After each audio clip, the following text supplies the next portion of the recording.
thanks for staying with us. We have in studio the Mayor of Johannesburg, Mayor Councillor Kabelo Gwamanda, and thank you so much for being with us, and we apologize for being late.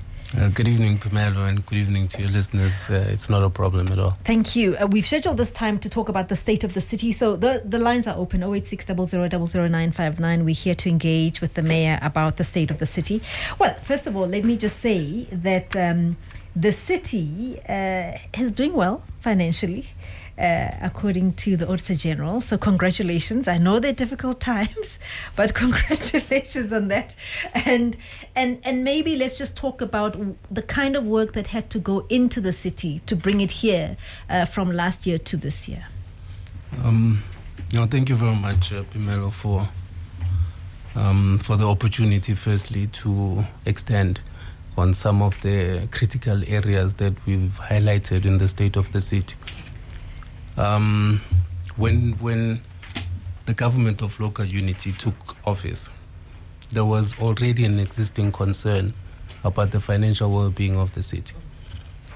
As an administration that not only understands what's required for service delivery to be effected, but that understands the role of the city of Johannesburg in the country. It was critical for us to gain better perspective of what could be the contributing factors towards the challenges that the city is facing. And to our surprise, because the previous administration had a phobia of corruption and intolerance of BEEs, many of the contractors that were there were terminated.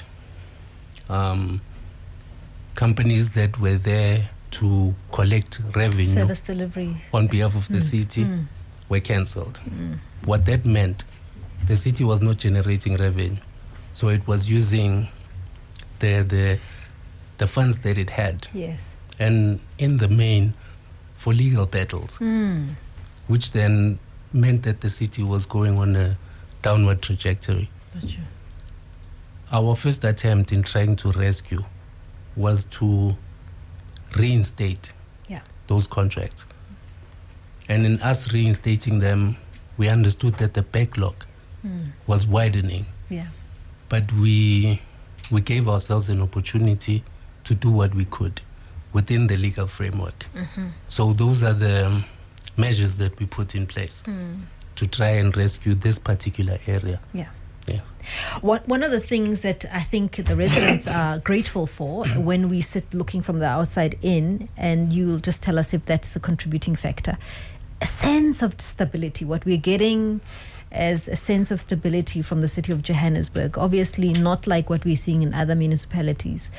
And that must have taken some maturity and some doing from all political parties, because for a while, as you know, it was quite difficult to manage the politics of the city. What did it take to do that? I'm shocked that for the first time in any interview that I've been to, I'm told that the city is doing well in terms of the political stability.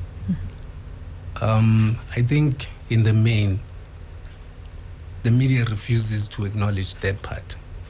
But it's important for our residents to understand that it's a collective of political parties that have taken a responsibility to reinstate the city whilst putting in place measures to secure its future. So we have gotten together and decided to put our differences aside.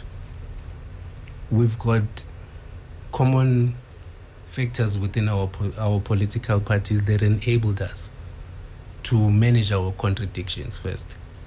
But understanding that what would then bring us together is a unity of purpose.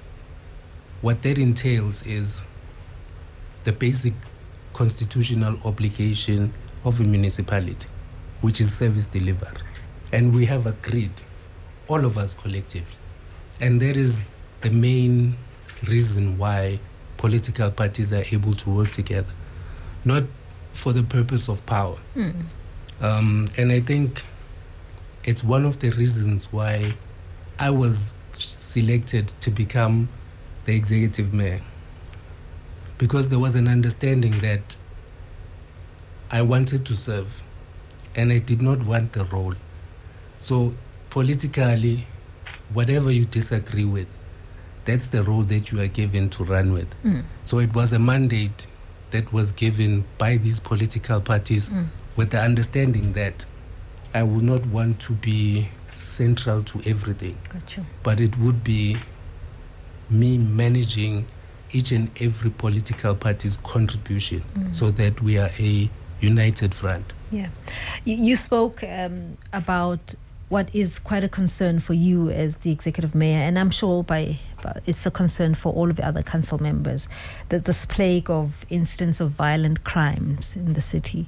And I think when one watches what's going on in the city, we get a feeling of helplessness, in the sense that we do hear a lot from the city. When I say your own, the city's efforts to try and tackle crime, and the frustration that comes with that, and not really having a collaborative relationship with SAPS. That's quite frustrating. I mean, we've heard it when there are incidents of illegal mining, when there are incidents of the drug cartels, and the list goes on. You would know them, especially even with what we've seen a couple of days ago, cable theft and all of that, where you have begged for more support. What makes it so difficult to get all heads to work together in that respect? Because it is one of the biggest problems the city has, crime. No, thank you for that question, and I do agree with you. So one of the fundamental contributors of illegality and vandalism is buyback centers, a guaranteed market for stolen goods. And I'm not casting aspersions here. Yes. I'm just stating the obvious. The fact of the matter is that buyback centers are approved by the very same SAPS. For the municipality, we cannot shut any of them down. It has to be a robust and constructive engagement that would sort of put the residents first, in saying that let us limit the number of buyback centers per area, and let us ensure that there's constructive supervision over each and every one of them. How do, let's say, traffic lights, for argument's sake, move from a buyback center in the city of Johannesburg to wherever it might be taken to without having been detected? That's one area that needs to be corrected. But what is of utmost importance is that when JMPD officers arrests these perpetrators, we equally rely on SAPS to be able to take the process take it forward. further.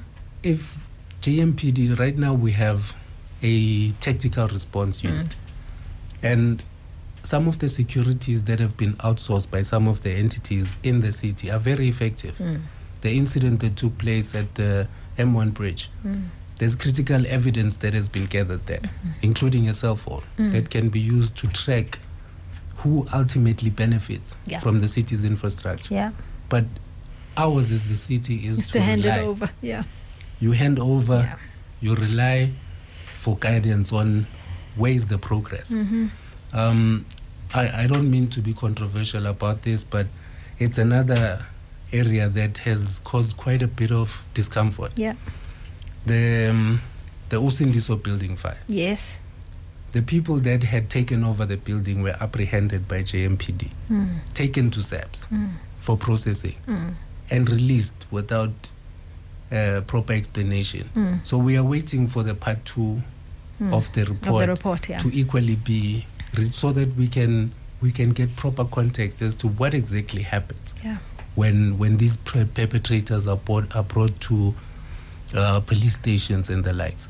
So I know I have been having engagements with the Premier. There's a mayor's forum that he chairs with all the mayors in the province.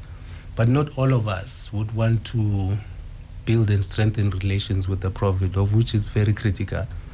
But I personally am hoping that the relationship that has been established with city power to mitigate the load shedding in the province can also be taken into the departments of human settlements as well as the Department of Policing and Public Safety. So we've got a new police commissioner in the province, and I'm told that's breathing new kind of fresh air into the system. That's fine.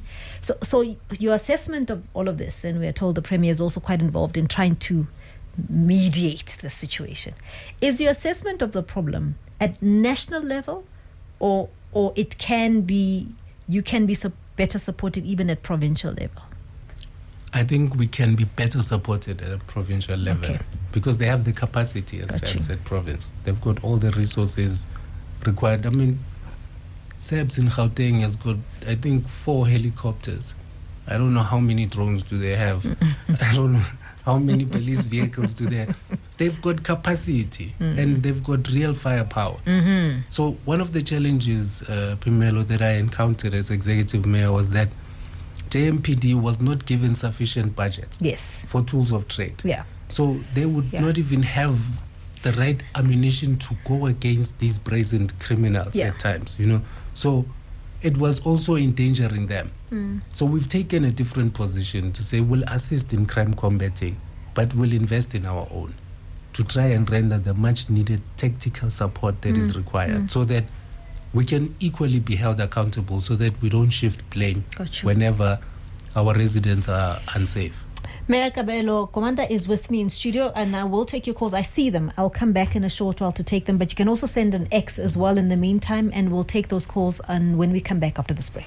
The Mayor of Johannesburg is in studio with us, Mayor Gwamanda. Thank you so much for staying with us, and I'm going to ask you if you can put on your headphones, please, Mayor, and I'm going to take a call from Thabang in Soweto. Thabang, good evening and welcome. Good evening, Pamela, and good evening to Mayor KB. Go ahead, Thabang. Yeah, thank you very much. First, I just want to congratulate the mayor for doing very great and for being present in terms of service delivery. He's there when housing, human settlement have problems. He was there in Deep Group Hostel, providing issues and solutions to the housing fraternity. And just want to say thank you to Thabang, what's happened to your call? Are you still there? Okay, let's park Thabang. Maybe the line has dropped. Let's pick up on that. The issue of the hostels in Diepkloof. I think he's talking about that. The last time we checked, there was some engagement between yourselves and the province. Has that been cleared? Has it been sorted out? Are you going ahead with refurbishments of the hostel? I think the agreement that we entered into with the hostel was that the province has got plans on relocating the occupants of the hostel because some of the units are structurally not solid anymore. And it poses they don't have threat. integrity anymore. So there are those that can be rehabilitated and there are those that have to be demolished. So in the process of them being demolished, the MEC has made a commitment that he will provide those particular units, and there has been an agreement. But in the immediate, the city of Johannesburg has ensured that there's water, access to water.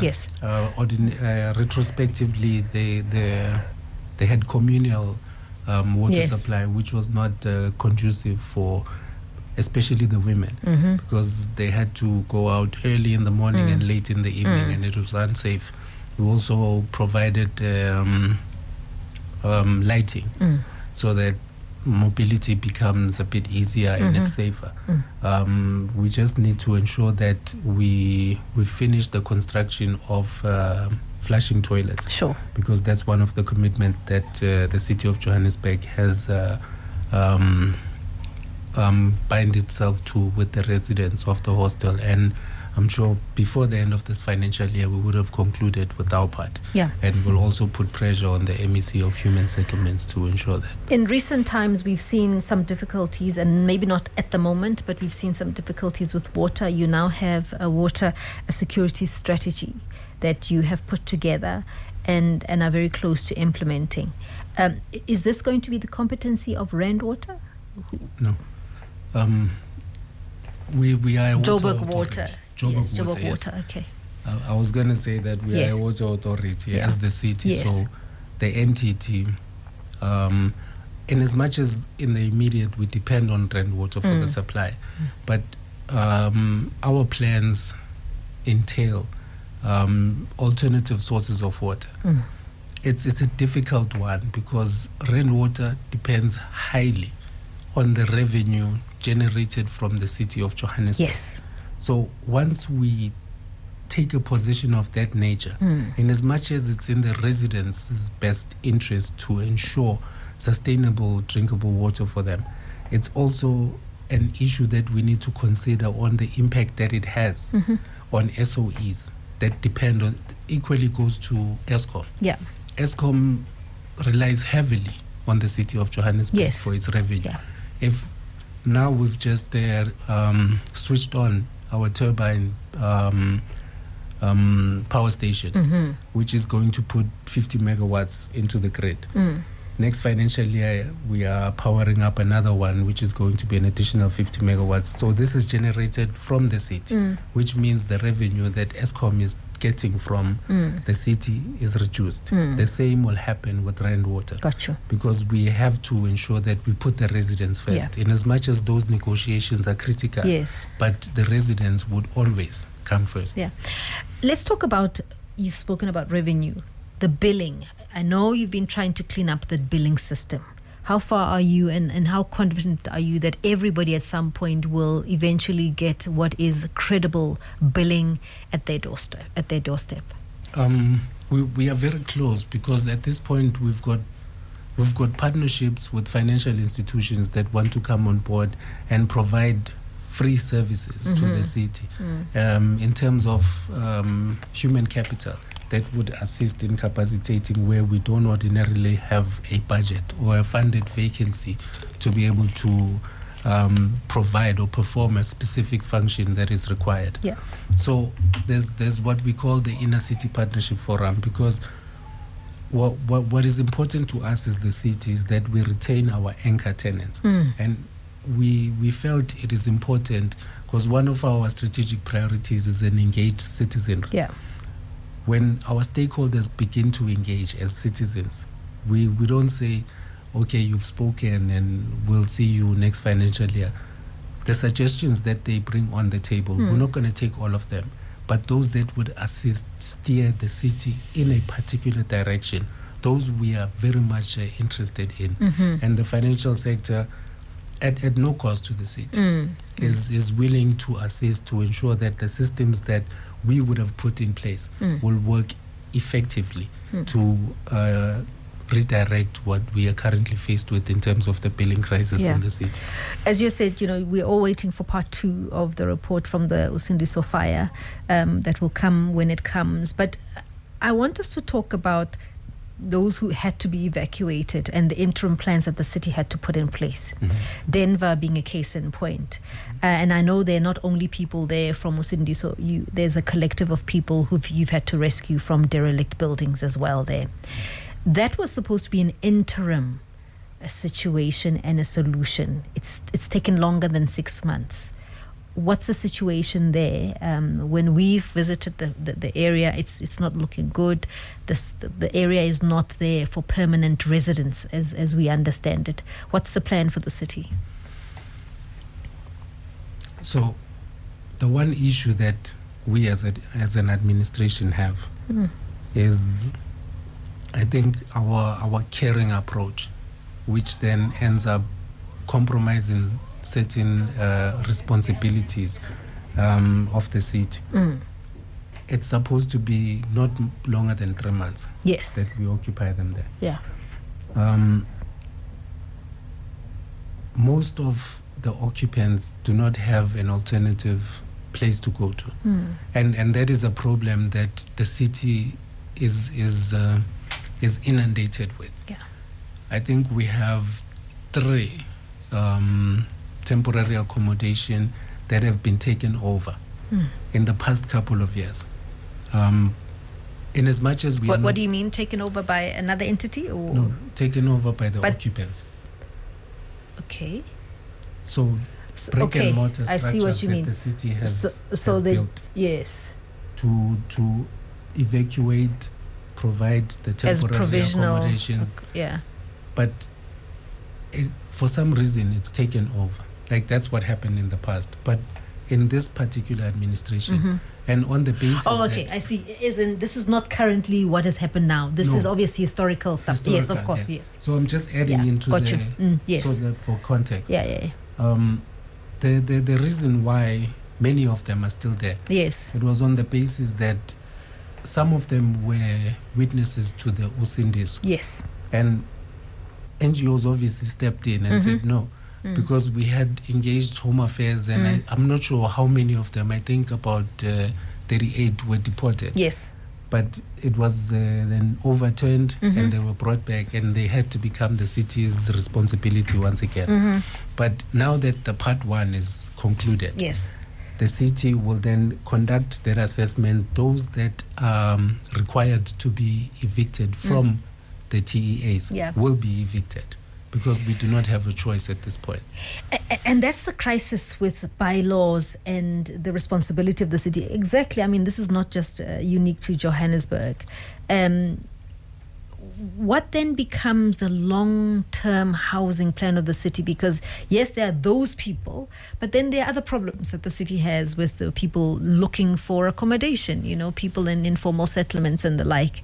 And there just isn't enough time or resources or even a budget to try and house all the people that need to be housed.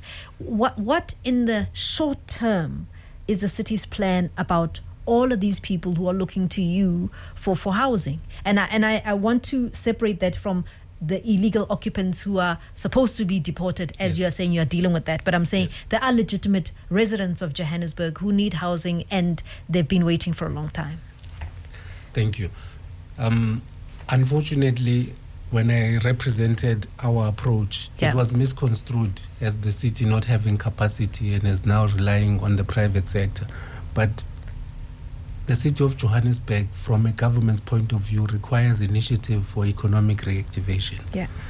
The city of Johannesburg has dilapidating buildings that the private sector is interested in, and not just the private sector, but non-profit organizations that have meaningful programs of social development that they seek to utilize to advance the community. And what we are doing at this point is that we are doing an audit of the buildings that belong to the city, or rather, no, that audit has been provided. Yes. Right now, we've got, I think, about 8 judgments that the court has granted in our favor to evacuate. So no, it's not eviction, it's evacuation. Completely evacuating them. We are supposed to evacuate them into a place of safety because of the condition of the buildings. It's a big distinction, yes. It's a huge distinction. Because you still take the responsibility. We lose court judgment based on just those 2 words, whether you evict or you evacuate. So we are evacuating them for the purpose of repurposing those buildings. To bring them back. In partnership with the private sector, because, Pamela, one thing that even the occupants of those unsafe buildings have admitted to is the fact that they are able to afford. This is the thing. Should there be adequate housing that is provided, they would be able to pay rent at the end of the month. Yeah. Now, the government's responsibility is to provide basic services. Yes. Like, that's the fundamental constitutional obligation of local government. If we enter into partnership with the private sector, what we are going to do is to generate the revenue required in the form of rates in a form of electricity, in a form of water. But the management of the building itself does not have to be a competency of the municipality. We retain or we maintain the ownership of the buildings. But that's gotten the city in problems. Not necessarily. Where people then manage and mismanage, and then you have obviously occupants who then are reluctant to pay to whoever is managing. Not necessarily. Look, we have an entity called Joshko. Yes. Joshko has social housing units. Yeah. There is a challenge of non-payment. Yeah. But because Joshko is a government organization, it then enables people that leverage to skip a month or skip 2 months. But if this is a lease to, let's say, Baldwin, I'm just using a word loosely. Yeah. People that occupy Baldwin properties pay on a regular basis. That's because true. They have their standard model and standard operating procedure, because that is their line of business. So if the city enters with a property management company on 5 buildings in the city of Johannesburg that are dilapidated. But it would be a legitimate contract that the city would get into to allow for that management to take place. I'm going to take a quick break. Ndate Selby, I see you. I'm going to come back to you when I get back. All right, thanks so much for staying with us. 086 00959. Mayor Gwamanda is in studio with us. Ndate Selby, I'm so sorry to keep you waiting. Good evening and welcome, Askis. Good evening, Kabelo. Good evening, Ndate How are Selby. you? I'm good and good. How are you? I'm blessed beyond measure. Excellent. Go ahead, Ndate Selby. Machoro, how are you then? Good evening, sir. I'm very well, thanks. And how are you? I'm blessed beyond measure, Machoro. It's good to know. No, I can partially agree with you, Machoro, when you are talking about TMPT. Even though I'm the so-called blind man, but I saw the improvement of the Johannesburg Metropolis. But now I've got a problem here. I'm staying here at Orange Farm. I'm the neighbor of Val Dam. But water runs out at 12 o'clock midday. 12 o'clock midday, I'm no more having water in my house. It will only come back at 6 o'clock in the morning. People who are working, they are forced to wake up at 3 o'clock and do their laundry. It's a serious water crisis here. And my son is staying at Mojapelo. They do not experience the problem I'm experiencing here. Now, it surprised me that how can me, the neighbor of Val, experience water crisis? People at Soweto, they don't experience this water crisis. Okay, Dr. Selby, Mayor, do you want to respond to that? Yes, I would. Firstly, on behalf of the city of Johannesburg, we apologize for the inconvenience. But what I will do, I will take this as a call that has been officially logged. And immediately when I get offline, I will then attend to the challenge itself. I will ensure that Johannesburg Water communicates what the challenges are in Orange Farm relating to the water cuts that you are referring to, so that they give you a proper report. And then we'll also give you time frames if there's a challenge on how long it would take for us to fix it and permanently fix it. So I apologize for the inconvenience firstly, but secondly, I am already on the call. I'm attending to it. Thank you, Dr. Selby. We'll make sure I'm that glad. I'll appreciate that. Okay, and Dr. Selby, just stay on the line so that they can take your details in the background there, and then we can make sure that you get that assistance. Spamandla, thanks for calling. Good evening and welcome, Spamandla. Thank you very much, Sis Kabelo, and good evening to the Executive Mayor as well. Good evening. I just want to actually commend the Executive Mayor for what he has done to stabilize the city of Johannesburg specifically, and also to say that we do see the great work that he has done, specifically in Soweto where I reside, for instance.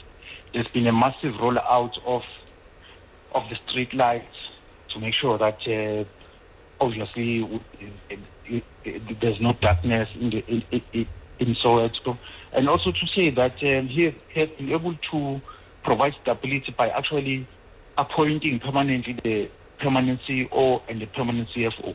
So we really commend the executive mayor for always being there and providing leadership. That's my comment. Thank you very much. Thanks, Gwamanda. So I suppose it speaks a little bit to the people's plan, right? Where people are part of the solutions. In as much as they bring problems to you, they are saying, look, we also want to be a part of this. Talk a little bit about the people's plan.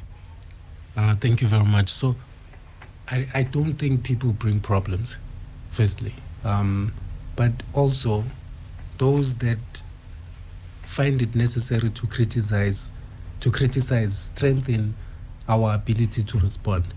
And that is equally appreciated. Sure. So when you go onto the ground with an IDP, an integrated development plan, that is you forwarding a proposal and having the community inform you on what their immediate needs are.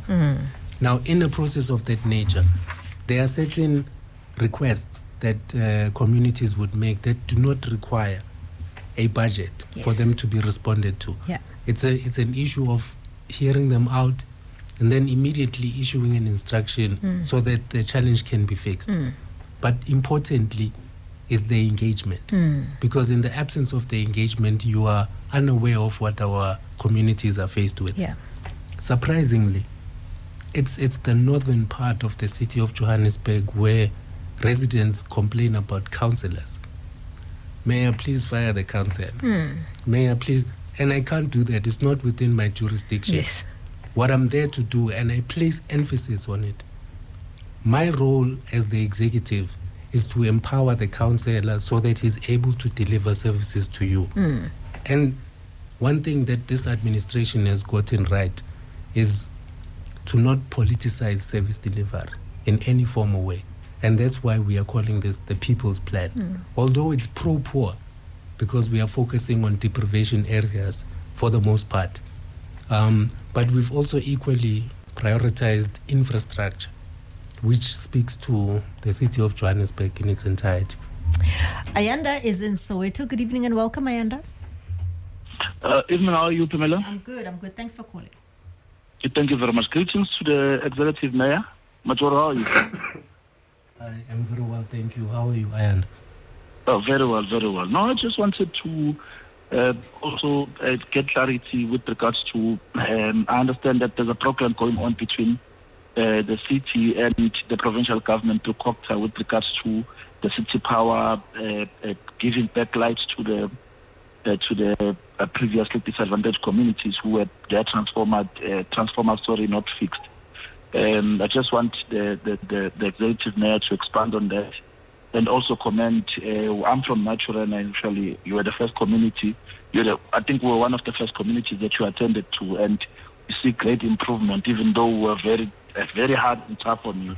But there's been a lot of improvement with regards to electricity, stolen cable, the issues of rainwater. And thank you very much for stopping. I remember. Thanks, Ayanda. Thanks very much. You're welcome. You got quite a welcoming from the city. The city, it was quite a baptism of fire, right? Correct. I remember that. Correct. No, thank you very much, Ayanda. So, the city of Johannesburg entered into an agreement with the provincial government. So what that agreement entails for the main, it's called the load shedding crisis reduction program, spearheaded by the Premier. Sure. City Power, because of its capacity, has been identified as a special purpose vehicle. Sure. The only challenge that we had for the longest of time in the city is finances, to finance the projects and programs that we were able to implement. the intervention that comes through this program enables the city of Johannesburg to then deliver on critical issues that we ordinarily would not have within our budget. The 50 megawatts that I made mention of, but over and above the mast lights that are powered by solar, so that when there's load shedding, there's continuous visibility that we've deployed in various informal settlements as well as townships within the city of Johannesburg. Is a unique concept that we call microgrids. Microgrids is a mini power station. Yes, that I've seen provides a maximum of 3 megawatts per day, and that's enough to power the entire informal settlement. And what that does, because there are challenges within informal settlements where let's say one informal settlement would have a 2-plate stove as a heater, not a heater but a 2-plate stove as a heater. That assists us to keep the informal settlements lights on, but also mitigate against such a unlawful use of electricity, especially if it's unpaid for, so that we can be able to then redirect the base electricity to the private sector and to surrounding areas to ensure that we keep the lights on everywhere. So that's partly the initiative that I think Ayanda wanted me to respond to. I want you. I'm going to list a few areas that I would like you to speak to about the various issues that they have. We spoke a little bit about the illegal mining. The community in Germiston are under siege, as you know. Primrose area, it's non-stop. And they do say you respond, but they are obviously seeing a bigger problem here where the kingpins are not there and the system is just, even if you give protection, it's just not working. What's your message to them? What can be done in the immediate future? So I think I would like for you to extend an invite for me to come and make the pronouncement. Sure. There are certain intergovernmental discussions that are currently underway. Okay. It's a big pronouncement, and that would require for me to be able to expand on it, because I have a sub-mayoral committee established specifically on illegal mining. Got you. It has governance, legal, and the safety aspect incorporated within it, so that as the city, we provide that solution. Okay. But certain competencies obviously do not lie with us. We know, absolutely. Eldorado Park, a hub of just killings upon killings, because obviously you have drug lords running the streets essentially and giving those guns to now very, very young people. What do you say to them? I think as the city of Johannesburg, we stand strongly and without a fear of contradiction against a culture of criminality, firstly, because gangsterism is born from criminality. The absence or the helplessness of young people who do not see the prospects of success either than affiliation is a serious concern that the city, through social development, is looking to find a way to open its arms. Because what alternative are we giving if we are saying do not join a gang or do not do this? So it's young people. They look up to role models that are within their environment, whether wrong or right. Those are the people that they are exposed to. So as the city of Johannesburg, we are targeting them.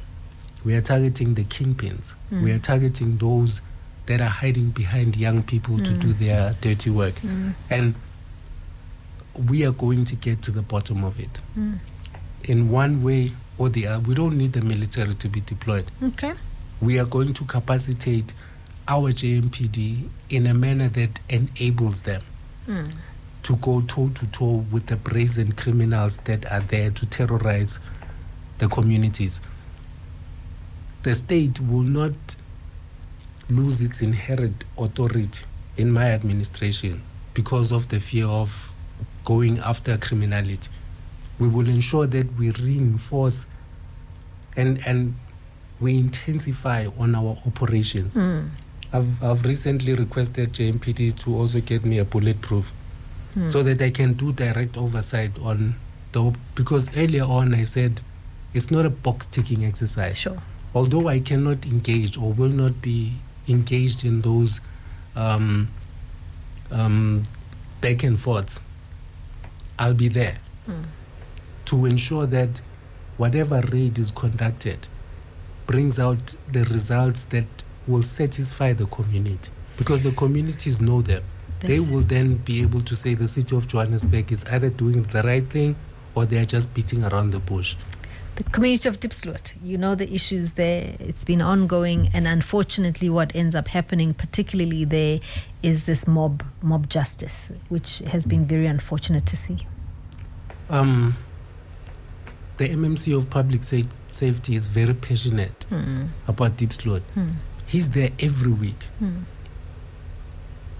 supporting and assisting the Community Police Forum, but also ensuring that the deployment of JMPD there is sufficient. He's opened up the offices. I'm not sure which branch of the JMPD. He's allocated a desk so that they have that cohesive approach towards how they tackle crime in Diepsloot. I know that to be a fact. Yes. When I went there to engage with the community, they were happy with the responses from JIP, but we have our limitations. And that's where the intergovernmental strengthening of relationships comes in. Okay. And I'm working on that. Finally, I want to know, the inner city, those underground tunnels are now becoming quite a hazard, in the sense that the people who are accessing them don't have any, they don't have any regard for how much damage they're doing underneath there. And they're also quite brazen, as the officials come in, they trade fire with the officials. What are we going to do about those underground tunnels? I think the city of Johannesburg has got the most unique underground infrastructure in the country. Yeah. And they discovered it at a time where the city was preoccupied with other matters, and they familiarized themselves with the tunnels enough for them to be able to disappear in plain sight. Yes. There's a whole world happening underneath there. Yes. Correct. So what we are doing as the city of Johannesburg, and it also has to do in the main with the illegal mining operations and the buyback centers, we are taking away the economy that fuels their operation so that they are forced to find alternative means. They will not starve underground. They'll come back up. I'm not like my MMC that's going to say we'll throw fire. And no, that's not going to happen. We respect human rights. You'll also collapse the city in there at the same time. But what we'll do is we'll ensure that they come up to the surface in one way or the other, because the activities that allows them to use these tunnels as a scapegoat will no longer be there. Okay. Because the police presence will be sufficient. Their operations and their main source of income will be taken away. If I take away the salary at the end of the month, there's no reason for you to come to the studio to host, so we'll take it away. And I'm not going to say how or what we are doing to ensure that it happens. Hence, I made mention of the special mayoral committee. It's interdepartmental, multidisciplinary approach. We haven't roped in any other sphere of government. Okay. We need to ensure that our approach is solidified. Got you. And it's approved by council. So it's legislated. Sure. Even when I'm not in office, it would be an approach that can be adopted and continued. Well, we'll look forward to you unveiling the big plan. As you said, there will be. I really appreciate you coming through. Mayor Gwamanda, thank you so much for coming. It's indeed been a pleasure. Thank you. And thank you to your listeners. I said we'll take a bit more time. You see, now it's 3 minutes past 10. Thanks, everybody. George is up next.